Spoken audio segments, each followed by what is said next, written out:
I'm back. So let's move on to the next part. And this is the section that I'm going to call the courts. Obviously, this is the first place I'm going to go. And in the beginning, I didn't know about the money laundering. I just knew that Mike had hid money. How I found out was we divorced in July of 21, and I had my suspicions in 2022 just based on the way he was spending and how extravagant he was living, buying up homes, cars, like really living the high life. And I was like, I think he hid money from me. So I started doing my own digging. And in June of 2022, I find a spreadsheet that says in 2019, we made $2.3 million. And then I think to our tax return where we disclosed that we made $355,000. And I'm like, holy crap. This is tax evasion. I'm going to jail. I panic. I go to Sophie, and I'm like, what do we do? She says we're going to reopen the divorce, but she doesn't. She sits on it. And she said that Matt came back to her and they want to work it out and they'll get us whatever money, we found. Just let them know, her. And I mean, Matt Eilertz is Mike's attorney, and very casual, which again, I don't know any better. And so we hire Melissa Craig, this forensic accountant. She finds more money. She basically says, I need bank records for all of these accounts, this and this. Huge list. And then we give it to them and they say, we're not giving you anything. And basically by this point, the deadline is passed to reopen the divorce. And we can't do it. And then literally a few weeks later, Sophie says to me, she's getting out of litigation and she needs me to find another attorney. Again, doesn't make sense. I'm so confused. I don't know what's going on. And in the meantime, I'm finding more. I, at this point, have now put together that there was money laundered between Atrium Residential and 4101 Laclede. And then from Laclede into the fund. And she's like just disappeared. I even told her this information. And it was like, she was just like, I'm out.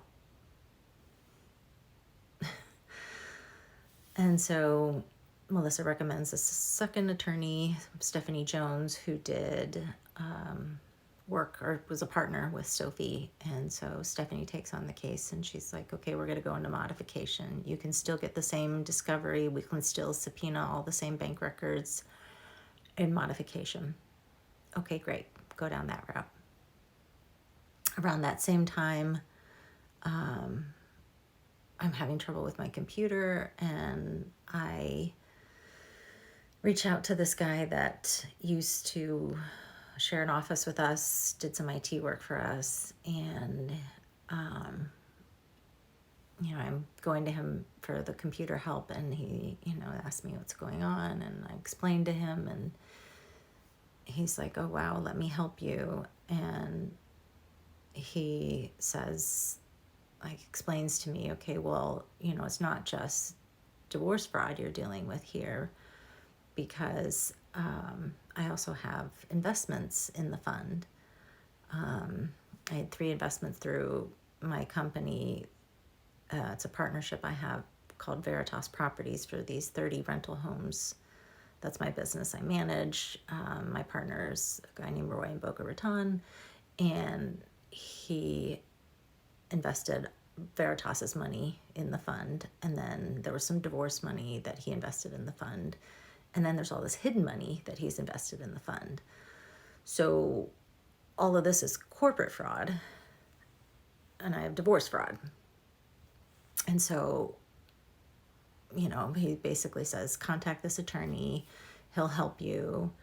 And I reach out to him, Jonathan Whitehead in Kansas City, but he has a whatever license in Missouri, so he takes on the case, and we go to Mike, and he says, well, you're actually not in the fund, and says, you're a sidecar investor. And they say they can't give us anything. They don't have to give us anything. They can give us only the information about the funds that we're invested in through the fund. Makes no sense to me. But Jonathan buys this. He says, yeah, that's all we can get. You can find out, information and records about PPA at Park Manor, Florida real estate development.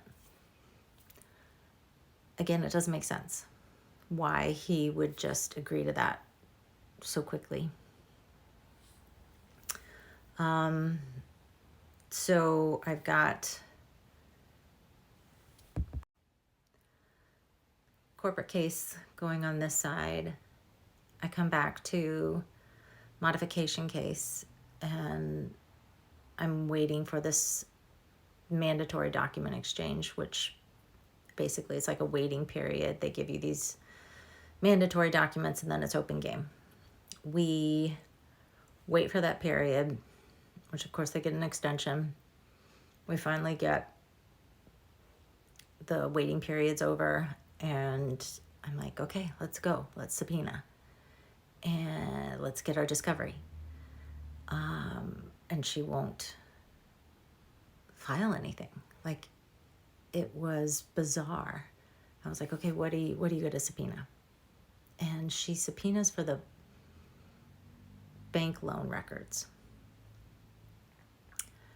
And then when I asked for a copy of what she subpoenaed, it was with the wrong social security number.